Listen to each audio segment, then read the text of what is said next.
अस्सलाम वालेकुम नाज़रीन, प्रोग्राम पाकिस्तान टुनाइट के साथ मैं हूं आदिल निज़ामी। हुकूमत की मुआशी टीम मीडिया पर आती है, पेट्रोलियम मसनूआत की कीमतों में तारीखी इजाफा करती है।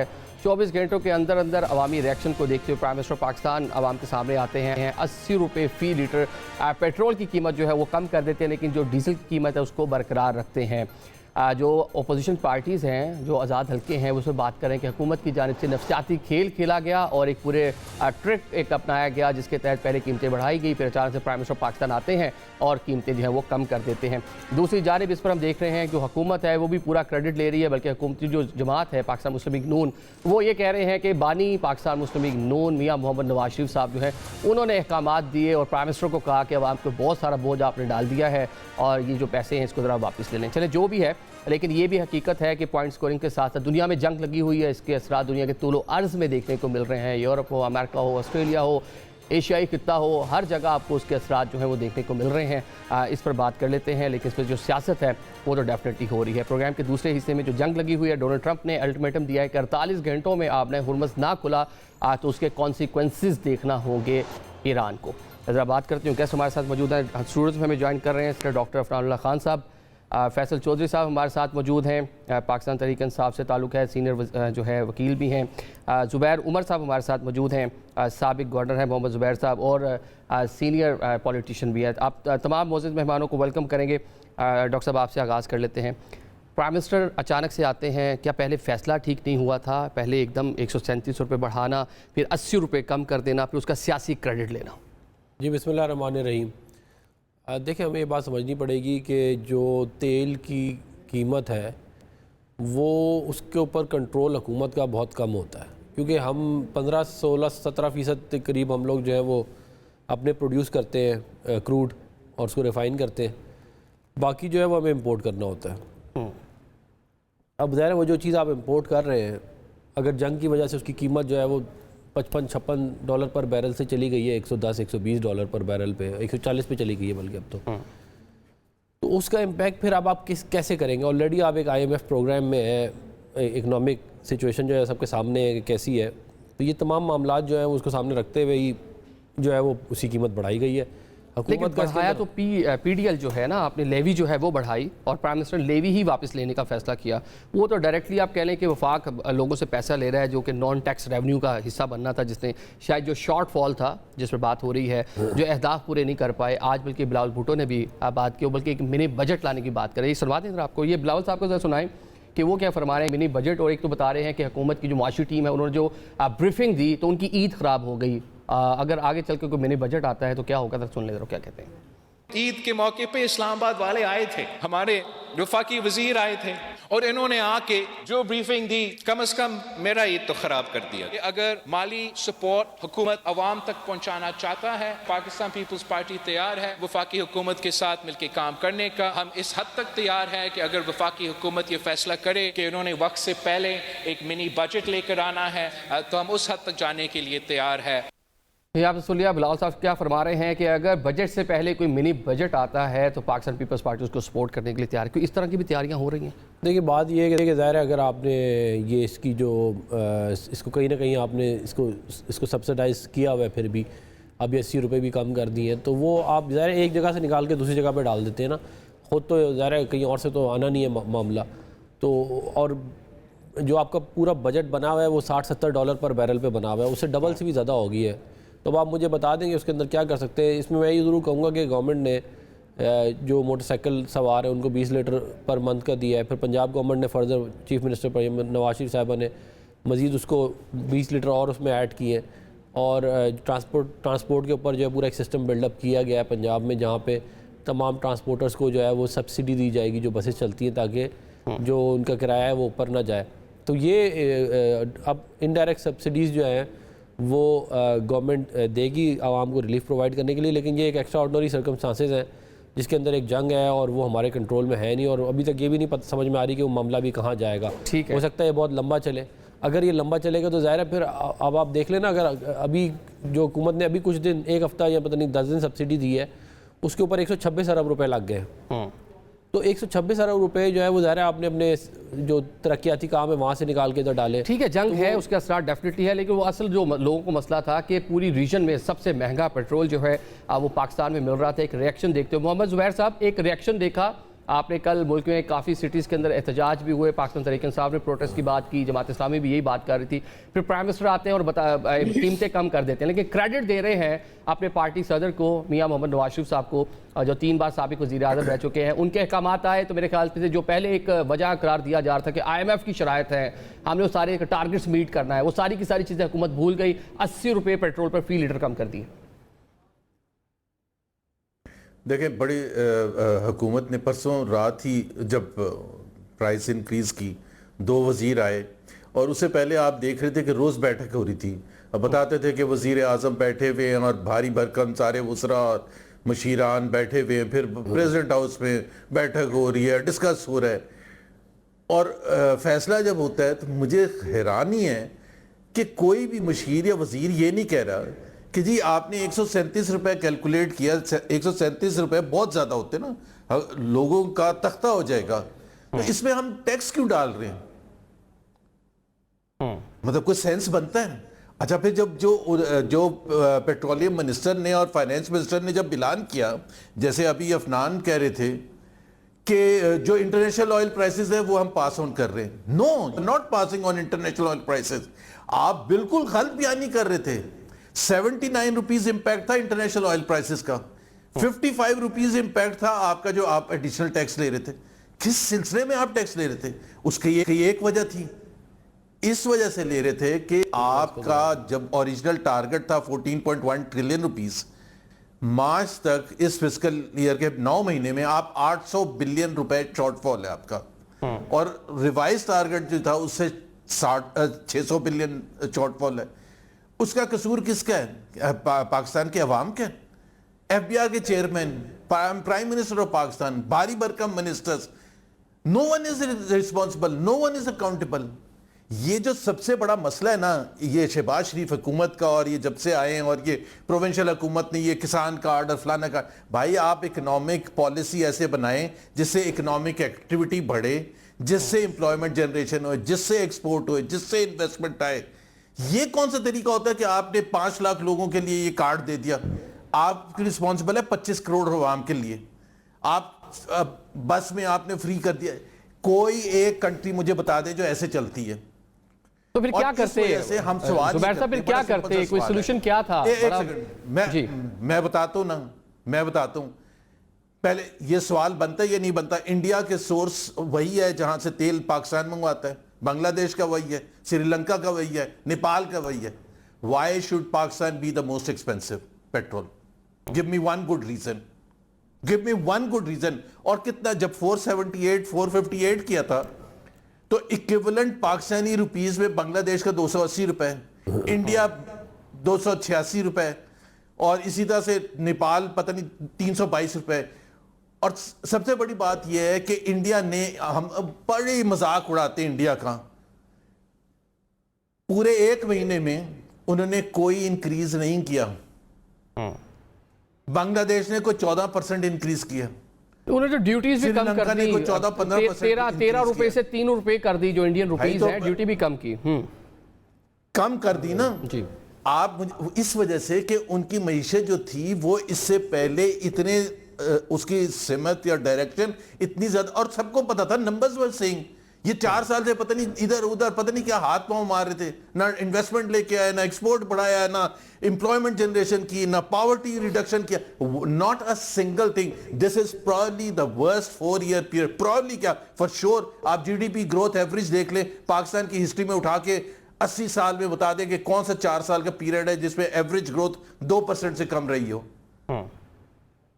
तो I mean what are they claiming? अच्छा, फिर सबसे बड़ी what does it say about the decision making process? आप 24 घंटे के अंदर वापस आते हैं। डिसीजन मेकिंग वाली बात बड़ी इंटरेस्टिंग है ज़ुबैर साहब, बड़ी इंटरेस्टिंग है कि आप बता रहे हैं कि आलमी सतह पर प्राइस बहुत सारे बढ़ गए हैं, और ऑन द अदर साइड आपने IMF के डिफरेंट के प्रेशर्स भी आपके ऊपर हैं, आपने अचानक से प्राइस जो बढ़ा दिए। फैसल भाई, फिर अचानक से 3 बार के साबिक वज़ीर आज़म मियाँ साहब जो हैं, उनका हुक्मनामा आता है कि अवाम पे बहुत सारा बोझ डाल दिया आपने, जो आपने माजी में जितनी आपने साहब का कैलकुलेशन, जितनी मीटिंग्स में आपने पूरा प्लानिंग की थी, वो सारी की सारी चीज़ों को कह ले के भला कर रख दिया उसने, और मियाँ साहब के हुक्म के मुताबिक 80 रुपये फ़ी लीटर आपने कम कर दिए।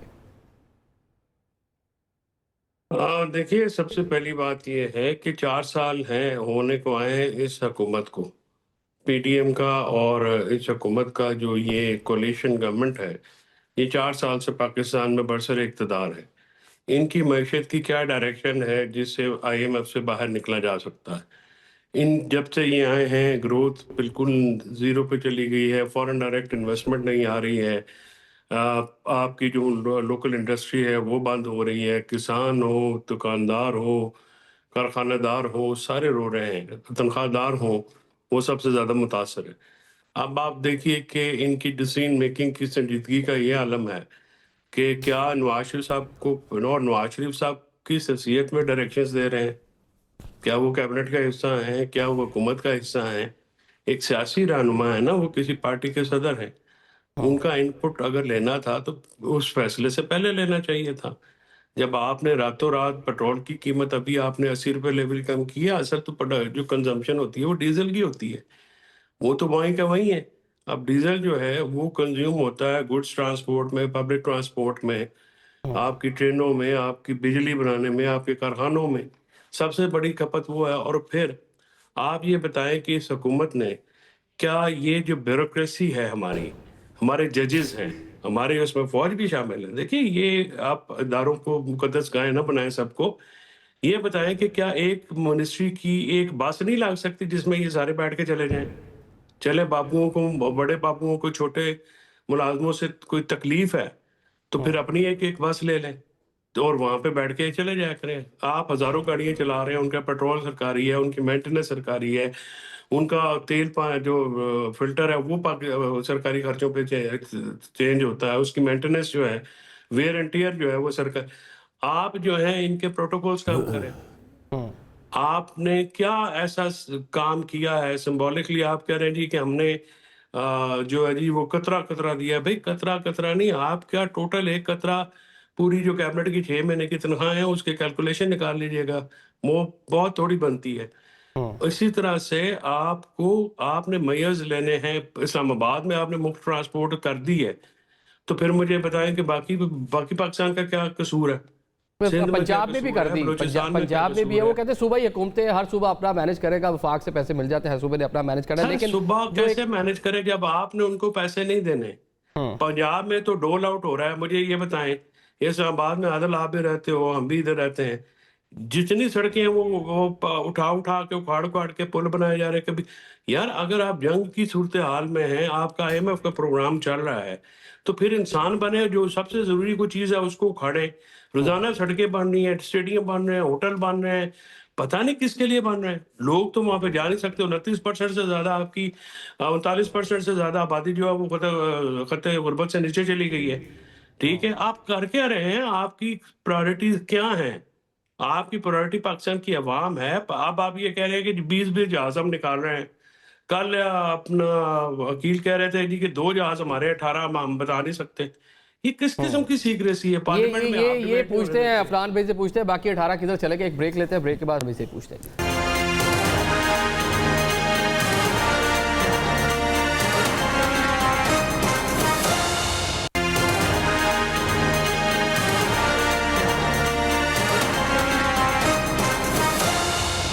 Welcome back after the break. Programme के सिलसिले को आगे बढ़ाते हैं। सब ब्रेक से पहले हम बात करते हैं अफरान साहब, 18 जहाज़ किस मुल्क को दिए गए? वो ट्रंप भी दावा कर रहे थे कि 8-10 जहाज़ उनको दे दिए हैं, कहाँ गए 18 जहाज़? देखिए, वो यही है कि हुकूमत जो है उसने एक बेहतर फॉरेन पॉलिसी की वजह से अपनी जो फ्यूल की सप्लाई लाइन है उसको प्रोटेक्ट किया है। और जो आसपास जो आपने ज़रा डिप्लोमेसी करनी है, आपने वो जो डिप्लोमेसी आप कर सकते थे जिससे आप खत्ते के हालात को बेहतर कर सकते थे, वो किया है। उसके अलावा तो कुछ भी नहीं किया। ट्रंप को भी दिए हैं, अमेरिका को भी दिए हैं। मैं इसके ऊपर कमेंट नहीं करूँगा।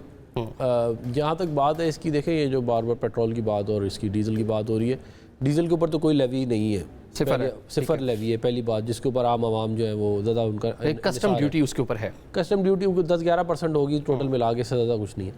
फिर जो पेट्रोलियम प्रोडक्ट है उसके ऊपर ये कहा गया कि जी लेवी इतनी क्यों रखी गई है। देखिए, बात ये है कि खाली पेट्रोल की प्राइस ये नहीं होती कि जो बाहर है आपने इधर कर देनी है। आप पेट्रोल की प्राइस इसलिए भी बढ़ाते हैं ताकि उसकी कंजम्पशन नीचे हो। अगर कंजम्पशन नीचे नहीं होगी तो आपका इंपोर्ट बिल ज़्यादा प्राइस के ऊपर और ऊपर चला जाएगा, क्योंकि बड़ी सिंपल सी है। मतलब पेट्रोल इसलिए महंगा किया कि आवाम कम पेट्रोल जो है खरीदे, यही वजह है, वरना फिर और कम कर देते या कहते। देखिए ना, आप $60 पर बैरल के ऊपर जो कंज्यूम कर रहे थे, अगर वही आप $140 पर बैरल पे करेंगे तो आपका डबल से भी ज़्यादा इंपोर्ट बिल हो जाएगा, जो भी आपका। ठीक है ना, इस कॉमन सेंस। फिर बात ये दूसरी के देखिए जी, बात ये कर रहे हैं कि जी 4 साल बहुत बड़ा बेड़ा गर्क हो गया, तो जो उससे पिछले 4 साल थे वो उसका कोई जिक्र नहीं करता। एक महीना अभी आप ये रिकॉर्ड के ऊपर मैं आपको बता रहा हूँ जी, 2021 फरवरी मार्च की आप निकालें, स्टेट बैंक की कहते हैं जो है फॉरेक्स की रिपोर्ट, एक महीने के अंदर इन्होंने $5 से $6 बिलियन बंद किए। जब इन्हें पता चल गया था इनकी हुकूमत जाने वाली, जब पेट्रोलियम मसवाद की कीमतें 150 पे उसको इन्होंने जानबूझ के बंद किया है। ठीक है, आप रिपोर्ट निकाल के चेक कर लें। और फिर जो उस टाइम लेवी उन्होंने जीरो कर दी थी, पीडीएल जीरो कर दिया जो था, भी है वो ये ठीक है। फिर दूसरी बात सुने, बात ये है कि वो 4 साल कौन से सुनहरे दौर थे जिसके अंदर ये जो तबाह बर्बादी करके IMF प्रोग्राम कहते हैं मुल्क जो है कि डिफॉल्ट करके छोड़ा था ये डिफॉल्ट वाले से वो जो खुद वज़ीर आज़म कह रहा है कि जी मुल्क डिफॉल्ट कर रहा है, फिर ये कह रहे थे कि जी मियां साहब क्यों पूछ रहे हैं भाई, फिर इमरान खान साहब का क्या है, वो तो कन्विक्टेड है, उनको तो फिर किसी में भी बात जुबैर साहब ये बताएं, एक तो मिनी बजट की बात हो रही है और सेकेंडली यूएई को अब हमने कोई 3.5 बिलियन USD जो है जो हमने कर्ज ले रखा था वो हमने वापस करना है, तो इसके बाद कितना मुश्किलात आने वाली हैं पाकिस्तानियों के लिए मुआशी तौर पर आइंदा चंद महीने में, क्या देख रहे हैं आप? पहले तो मैं अफनान की बात को क्लैरिफाई कर दूं without going into the details about it. भाई हम क्या कम्पीट ये करने आए थे कि हम उनसे कितने ख़राब हैं? आप तो ये कह के आए थे और कह के आना चाहिए कि जी हम इनसे ज़्यादा अच्छा परफॉर्म करेंगे। जब आपके पास 4 साल के बाद कुछ भी नहीं है डिलीवर करने के लिए, कुछ दिखाने के लिए नहीं है, बड़ी सिंपल सी है। आपको कोई भी आवाम से रिलेटेड आप कोई इंडिकेटर उठा लें, एम्प्लॉयमेंट कम हो या ज़्यादा, एहसन इकबाल साहब की अपनी रिपोर्ट है, 21 साल की हाईएस्ट बुलंद तरीन लेवल पर है अनएम्प्लॉयमेंट, पावर्टी हाईएस्ट लेवल है तारीख में, इन्वेस्टमेंट 51 ईयर्स की लोएस्ट लेवल पर है, एक्सपोर्ट बिल्कुल स्टैग्नेंट है, बल्कि मार्च 2022 के मुकाबले में मार्च 2026 में कम है। तो आप या तो ये हो ना कि आप कोई अचीवमेंट बताएं ना। दूसरी बात ये है, सो ये कहना कि जी उन्होंने क्या किया था, ये मुकाबला ये कौन ज्यादा खराब है। अब आपने कहा फॉरेन एक्सचेंज रिजर्व्स के हवाले से, पहली बात यह है कि जनवरी फरवरी मार्च 2022 में कोई डिफॉल्ट नहीं होने वाला था। उस वक्त जनवरी एंड 2022 जब वोट ऑफ नो कॉन्फिडेंस का फैसला किया गया था, $16.8 बिलियन थे foreign exchange reserves, commercial banks को छोड़ के बता रहा हूँ। $16.8 बिलियन पर डिफॉल्ट होना था, या उससे अगले साल 2023 एक महीने में $5 बिलियन बर्न किए, उसका बता देना। इसहाक डार साहब थे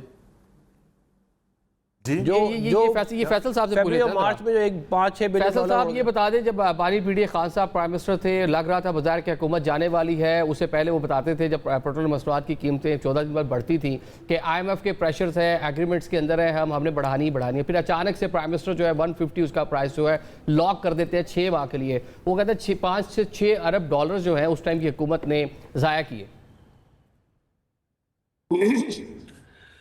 देखिए ये 4 साल बाद जैसे जुबैर साहब ने कहा ना कि इनकी अपनी कारकर्दगी है कोई नहीं, ये तो 71 भी PTI पर डालेंगे, ये तो जो बड़ा साने है पाकिस्तान में वो भी PTI पर डाल देंगे। 40 साल PTI इस मुल्क में बरसर इक़्तिदार रही है, ये तो नहीं रहे, ये तो कल के बच्चे हैं। 40 साल तो हम नहीं रहे, 40 साल अगर हम रहे तो फिर आप भी 60 साल रहे। सर बात तो सुन लेना, अब 40 साल आपने कह दिया, मैं सिर्फ ये कह रहा हूँ 40 साल कैसे रहे। मतलब आपकी अब वो एग्जाम होता है ना, जब वो मार्किंग होना शुरू हो जाती है तो फिर आप लड़ते हैं कि एग्जामिनर गलत है। वो भाईजान आपके एग्जाम में लिखे कुछ नहीं है, सफेद शीटें, आप चलें 40 साल गिनवा दें, आपका हिसाब किताब भी जीरो है, आप अभी तक कोई मेरा हिसाब किताब बिल्कुल जीरो है। आप सिर्फ ये बता दें 40 साल कैसे हुए, उनकी सियासत को दे सके ना आपने। मैं बता दूं पॉलिसी को जो है, अगर फैसल मुझे वो आपने डायरेक्शन दी है, ठीक है, आपके पास कोई ऐसा प्रोग्राम नहीं है जिससे अवाम को रिलीफ मिल सके, किसान को रिलीफ मिल सके, कारखानेदार को रिलीफ मिल सके।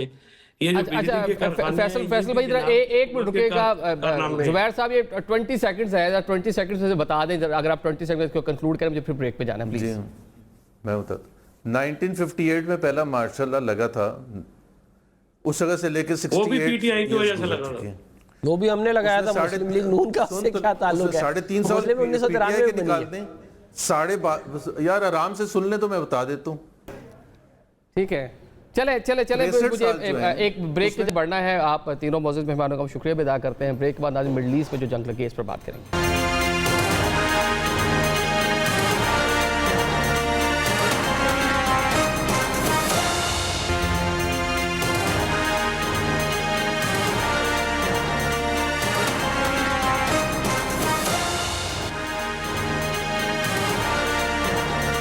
Welcome back after the break. Programme के सिलसिले को आगे बढ़ाते हैं। अब जरा बात कर लेते हैं मशरिक़ वुस्ता की, जहां पर जंग जारी है। डोनाल्ड ट्रंप ने दावा किया था कि ईरानी फ़ज़ाओं पर अब अमेरिका गालिब आ चुका है, अमेरिका का कब्ज़ा है, लेकिन ईरान ने अमेरिका के जितने भी दावे थे उनको मलिया मेट कर रख दिया है। मतलब नित नए जहाज़, जिसका ट्रंप अक्सर गैर मुल्की जहाज़ों का तस्करा करते थे, अब उनके जो नित नए जहाज़ हैं वो कह लें कि ज़मीन बोस होते हुए नज़र आ रहे हैं। ऑन द अदर साइड हम देख रहे हैं कि पाकिस्तान की जानिब से बड़ी सफारतकारी के हवाले से कोशिश की जा रही थी, उसको मगरबी और अमेरिकन जो मीडिया है डिसक्रेस करने की कोशिश कर रहा है। तो जंग पर ज़रा बात करते हैं। गेस्ट हमारे साथ मौजूद हैं, हमें ज्वाइन कर रहे हैं जनरल जाहिद महमूद साहब, उनके साथ मौजूद होंगे मंसूर जाफ़र साहब, आप माहिर हैं मशरिक़ वुस्ता के अमूर के हवाले से। दोनों मौजूद मेहमानों का शुक्रिया अदा करेंगे और आपको वेलकम भी करेंगे। जनरल साहब, आपसे आगाज़ कर लेते हैं। A-10 हो, F-35 हो, F-15 हो, ब्लैक हॉक, हेली हो, कहाँ ट्रंप का ये दावा था कि ईरानी फ़ज़ाएँ जो हैं वहाँ पर अमरीकी बालादस्ती कायम हो चुकी है, और कहाँ ये दावे और कहाँ ग्राउंड पर सिचुएशन?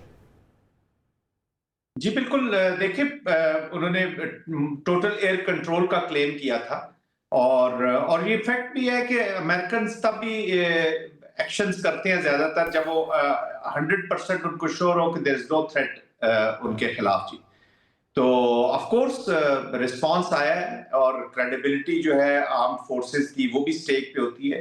ये जो डुअल होता है जी, और खास तौर पे जो हेजमोनिक डिजाइन्स कह लें, या जो एक बड़ी पावर होती है एसिमेट्रिक मोड में, अभी देखा जाए तो कन्वेंशनल मिलिट्रीज का एसिमेट्री है जी, इसलिए ईरान ने फिर अनकन्वेंशनल और अदर मीन्स इस्तेमाल किए हैं टू रिप्लाई। तो इतनी बड़ी एसिमेट्री के बीच में इस तरह का इम्पैक्ट डाल देना वॉर को, और उनके दावों की नफी कर देना, this will create more confusion और मोर एप्रीहेंशन अबाउट दिस वॉर। जो डोमेस्टिक पॉपुलेशन है, जो डोमेस्टिक ऑडियंस है अमेरिका की, कि जी दावे तो बहुत कर रहे हैं प्रेसिडेंट, लेकिन नुकसानात हो रहे हैं, एंड बड़े सेंसिटिव हैं जी अमेरिकन अबाउट कितना सरप्राइज कर दिया ईरान ने अमेरिका को। कहा 4 से 6 हफ्ते की बात कर रहे थे, फिर और बहुत सी चीज़ें कि ज़मीनी फ़ौज, फिर वहाँ पे कुछ कुर्दों को एक्टिवेट करना, क़यादत को वहाँ पे रजीम चेंज, इस तरह के दावे, लेकिन ग्राउंड पर ये है कि शायद वो कैलकुलेशन गलत थी ईरान के हवाले से। ईरान किस तरह सरप्राइज कर रहा है अमेरिका को? देखिए, मिसकैलकुलेशन तो हम पहले दिन से कह रहे हैं, स्ट्रेटेजिक मिसकैलकुलेशन है। जब आप अपने ऑब्जेक्टिव्स के साथ ना लड़ रहे हो, और आपने प्रिपरेशंस भी ना की हो, एक स्ट्रेटेजी, एक पॉलिसी आपकी क्लियर ना हो, political policy, there was no policy. जब पॉलिसी नहीं होती तो निजामी साहब स्ट्रेटेजी नहीं बना पाते। स्ट्रेटेजी किसको कहते हैं? स्ट्रेटेजी की एक इम्प्लीकेशन ये है कि स्ट्रेटेजी फॉरवर्ड लुकिंग होती है, आगे को देखती है, एंड स्टेट को देखती है, एंड डिजायर्ड जो आपकी स्टेट है उसके ऊपर फिर आप अपने मींस यूज करते हैं, अवेलेबल मींस जो आपके पास होते हैं, आप एक अपना कोर्स ऑफ एक्शन लेते हैं। लेकिन अगर आपने ये जंग जो शुरू की गई, और आप जो रीजन दे रहे हैं अपने लोगों को, शुरू तो आपने की नेतन्याहू के कहने पे, अब जो भी रीजन है, कोरियन है, ब्लैकमेल है, एप्स्टीन्स हैं, व्हाटएवर, या आपके अपने डिजाइन हैं, you want to support them in their expansionist policies, आपने उस पर जंग शुरू कर दी, स्ट्रेटजी आपकी की नहीं। और जब स्ट्रेटजी ना हो तो ये ऐसी है जैसे आप गाड़ी चला रहे हैं लेकिन बैक व्यू मिरर में देख रहे हैं। आपने फिर अपने लोगों को खुश रीजन देने के लिए 40 साल की जो वेंजेंस है, जो गुस्सा है, उसके ऊपर आपने बेस कर दी। जो भी मुल्क, जो भी बड़ी से बड़ी ताकत अपने पास्ट को सामने रखते हुए उस गुस्से का बदला लेने के लिए जो भी जंग करेगी, उसका यही असर होगा जो इंडिया का मार्के हक के बाद हुआ, और जो अभी स्ट्रेटेजिक कंफ्यूजन का शिकार अमेरिका हुआ है। तो आप बैक व्यू मिरर में देख के गाड़ी आगे नहीं ले जा सकते। ठीक है मंसूर साहब, 6 अप्रैल का अमेरिका ने डेडलाइन दी थी कि जो वहाँ बुनियादी इंफ्रास्ट्रक्चर है उसको डैमेज नहीं करेगा, लेकिन वो दावे भी अमेरिका के जो है सच साबित नहीं हुए। ब्रिजेस को नुकसान पहुंचाया, जो बुनियादी कह लें इंफ्रास्ट्रक्चर उसको नुकसान पहुंचाया। अब ईरान इस पर जब रिटेलिएट करता है तो वो कितना मुश्किल हो जाएगा रीजन के अंदर? क्या इस जंग में मजीद तेजी आती नजर आ रही है आपको? जी बिल्कुल, खासतौर पे अब जो बयानात आप देख रहे हैं, डोनाल्ड ट्रंप साहब वो जो काउंटडाउन उन्होंने स्टार्ट कर दिया है अपने 6 अप्रैल के हवाले से कि 48 घंटे बड़े अहम हैं और इसमें अगर ईरान ने माहिदा ना किया तो वो एक जहन्नम बर्पा कर देंगे, मतलब एक हेल बर्पा कर देंगे। ये उनके मतलब डायलॉग जो हैं वो अब दोबारा से इस वो वक्त मीडिया रवायती की किस्म ज़ीनत के बन रहे जुमले हैं। जो बोलते हैं कि पत्थर के दौर में चला जाएगा ईरान, इस तरह बहुत सी बातें, ठीक है। जी, एग्ज़ैक्टली। तो उस ये बुनियादी तौर पे उनकी उस खजालत और उनकी उस फ्रस्ट्रेशन का इज़हार है कि जो अपनी नाम-नेहाद इस डेडलाइन को एक्सटेंड करने के लिए वो तवक्को लगाए हुए थे कि ईरान शायद उनकी इन गिदड़-बकरियों के अंदर आके अपने आप को जो है उनके सामने सरेंडर कर देगा। और उस दौरान उन्होंने जो सिविल इंफ्रास्ट्रक्चर और मुख्तलिफ तेल की तनसीबात को जिस पैमाने पे निशाना बनाया, तो ईरान ने यकीनन उसका एक जवाब जो है वो उनके खित्ते में इत्तेहादियों को निशाना बना के और उनकी इंस्टॉलेशन को निशाना बना के और ख़ास तौर पे वो आईटी के ऑर्गेनाइजेशन के जो एक इस वक्त एक वहाँ पे जो डाटा सेंटर के तौर पे काम कर रही हैं और उनका तमाम बैकअप डाटा जो है वो एक इंटेलिजेंस और नेटवर्किंग के लिए इस्तेमाल हो रहा है ईरान के खिलाफ। तो उन्होंने बाकायदा उसको हिट किया, अमेज़न को हिट किया, कारोबारी मफादात के हवाले से। कल उन्होंने ओरेकल में जो उनका हेड ऑफिस है दुबई के अंदर इंटरनेट सिटी में, उसे उड़ाया है। तो अब ये वो सूरत हाल है कि जिससे इस वक्त और खास तौर पे जो अभी उनको ग्राउंड में जो जिन फजाओं पर वो एक लिहाज से उनको तस्खीर करने का दावा करते थे और बहुत ज्यादा उस पर इतराते थे कि इस वक्त ईरान की जो फजा है उनके कंट्रोल में है, तो उसी फिजा में जब उनके जहाजों को निशाना बनाया गया और अभी तक वो अपने जो पायलट है उनके जिंदा या मुर्दा लाशें तलाश करने में लगे हुए हैं। तो ये एक बहुत बड़ा मैं समझता हूँ डीमोरलाइजिंग फैक्टर है, खासतौर पे एक ऐसे मुल्क के सदर के लिए और बिलखुसूस ऐसे मुल्क की फौज के लिए कि जिसको एक बहुत बड़ा जिसे कहना चाहिए तफाखुर के साथ इस मैदान जंग में उतारा गया, अगरचे उसके पीछे कोई पॉलिसी या कोई होमवर्क नहीं था, सिर्फ और सिर्फ अपने मिलिट्री माइट को आजमाने के लिए और उसको एक ऐसी यानी एक ऐसे मुल्क की एक्सपेंशनरी डिजाइन को प्रमोट करने के लिए या उनके हाथों ब्लैकमेलिंग से बचने के लिए ये सारी एक्टिविटी की गई है। अब उन्हें ये समझ नहीं आ रही कि इसमें कोई एग्जिट कैसे होना है, क्योंकि डे आफ्टर का प्लान ना तो अमेरिका के पास इस जंग में अंदर था और ना ही उनके जो मिलिट्री आउटपोस्ट इसराइल के पास गजा की जंग के हवाले से। यही वजह है कि आपने देखा कि जंग तवील से तवील होती गई, लेकिन गजा की सूरत हाल का मुकाबला यहाँ इसलिए नहीं किया जा सकता कि वहां तो रिटेलिएशन ना होने के बराबर थी, लेकिन यहाँ पे उन्हें जिस तरीके से मुंह दर मुंह जवाब दिया जा रहा है और उसका जैसे बिफिटिंग ठीक है, मतलब यहाँ जो है वो जिस तरह जनरल साहब ने कहा कि इस जंग से निकलने का रास्ता ये हमले नहीं है, कहीं ना कहीं बैठना पड़ेगा, कोई और इसका ऑल्टरनेट जो है वो तलाश करना पड़ेगा। जनरल साहब, सालिस की पाकिस्तान जो है कह लें कि बड़ा एक रोल पाकिस्तान ने प्ले किया, दोस्त ममालिक के वज़ीर ख़ारजा भी पाकिस्तान में आए। इजराइल नहीं चाहता कि जंग बंदी हो, वो चाहता है उसका जो एक नज़रिया है उसको मज़ीद आगे लेके उसने चलना है, लेकिन जो हम देख रहे हैं जो मगरबी मीडिया है या अमेरिकन मीडिया है वो डिस्क्रेडिट करने की कोशिश की उसने पूरी सूरत हाल में पाकिस्तान को। वो क्यों नहीं चाहते कि वॉर रुके? क्या वो भी इजराइल जो है उसको बैक कर रहे हैं, उसका जो एजेंडा है उसको लेकर आगे चल रहे हैं?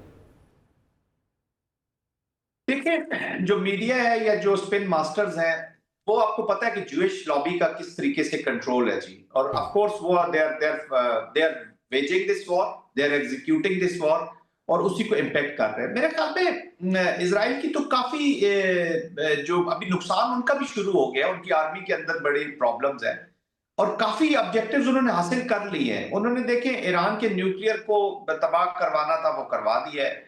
ईरान की जो लीडरशिप जिससे वो तंग थे वो that has been taken out. ठीक है, नई लीडरशिप आ गई, स्ट्रक्चर हुई है, लेकिन वो वाली लीडरशिप उस पे सेटिस्फाई हो सकते हैं।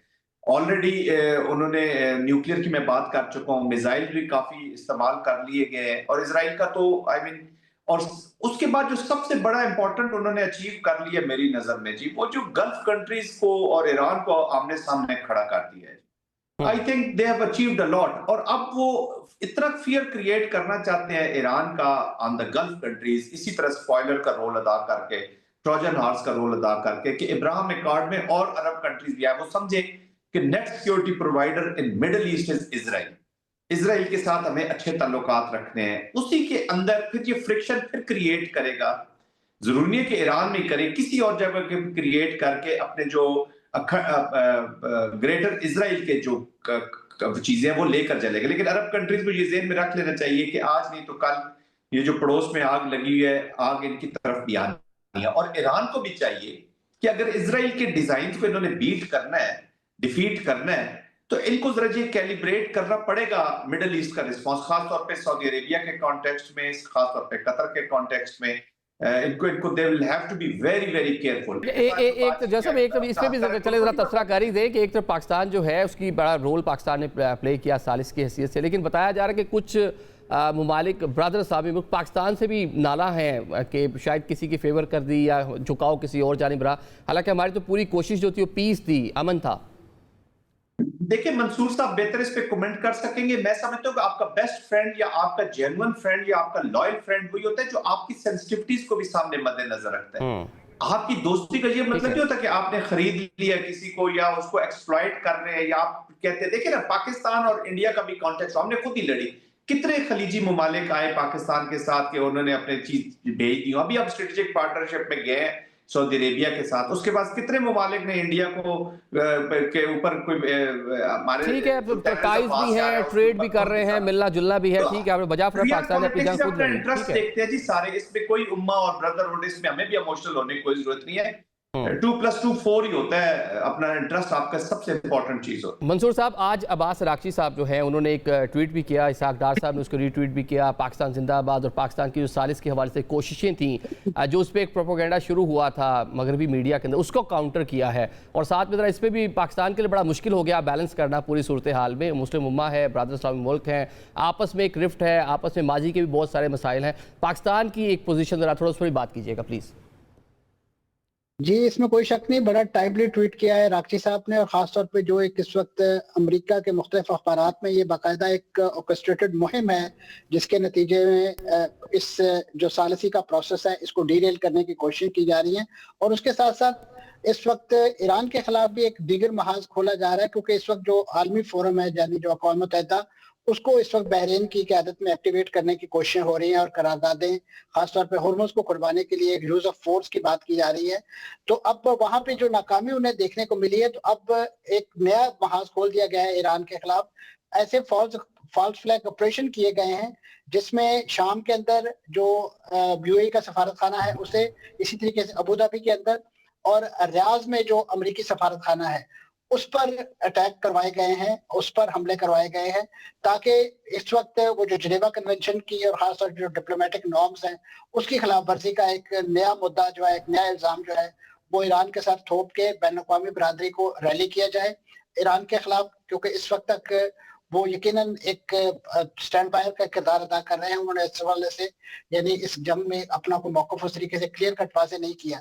अब ये जो एक कॉन्स्पिरेसी है खासतौर पर मुज़ाकरात को डील करने के हवाले से और ईरान को एक लिहाज से मजीद इनसर्कल करने के हवाले से, और उसके लिए एक बैनर के प्लेटफॉर्म से एक सैंक्शन, और खासतौर पर वो भी यूएन के चैप्टर 7 के तहत कि जो एक इन्फोर्सिंग हो, बाइंडिंग हो तमाम मुल्कों पे। क्योंकि पाकिस्तान भी आपका इल्म है कि इस वक्त यूएन सिक्योरिटी काउंसिल का नॉन परमानेंट मेंबर है, तो ऐसी सूरत में पाकिस्तान भी यकीनन उस लिहाज से पाबंद ख्याल किया जाएगा कि वो भी ईरान के खिलाफ होने वाले किसी एक्शन को सपोर्ट करे और उसका साथ दे। तो पाकिस्तान ने इससे पहले जितना टाइट रोप चल के बहुत ही एक बैलेंस क्रिएट किया है खासतौर पर सऊदी अरब और ईरान के मामले में, क्योंकि सऊदी अरब के साथ जो म्यूचुअल डिफेंस पैक्ट था उसका तकाजा था कि पाकिस्तान एक पोजीशन ले, लेकिन पाकिस्तान ने कोई ऐसी पोजीशन लेने से बड़ा स्ट्रेटेजिकली, मैं समझता हूँ डिप्लोमेटिकली उससे एतराज किया। और उसके साथ ईरान का कॉन्फिडेंस बहाल करने के लिए जिस तरीके से इब्तिदा में इन दोनों मुल्कों को एक मशरूत तौर पे एक दूसरे के हवाले से एक अपने स्टांस को सॉफन करने की बात की, मतलब पूरी सूरत हाल में इंतहाई कह लें कि एक मुश्किल टाइम पीरियड है, लेकिन पाकिस्तान का जो रोल है वो बड़ा प्रोएक्टिव रोल है और इंतहाई मुश्किल रोल पाकिस्तान प्ले कर रहा है। आप दोनों मौजूद मेहमानों का शुक्रिया अदा करेंगे। नाज़रीन, जंग छठा हफ्ता उसका कह रहे कि उसमें दाखिल हो चुकी है, असरात उसकी पूरी दुनिया फेस कर रही है। वे आउट जो है वो जंग के बदले मतलब लगता नहीं कि अमेरिका अपने अहदाफ जो है वो हासिल कर पाएगा। जिस तरह ईरान रिटेलिएट कर रहा है, जिस तरह दुनिया को सरप्राइज़ कर रहा है, तो बिला आखिर बैठना कहीं ना कहीं टेबल पर पड़ेगा। आज के प्रोग्राम से हमें इजाज़त।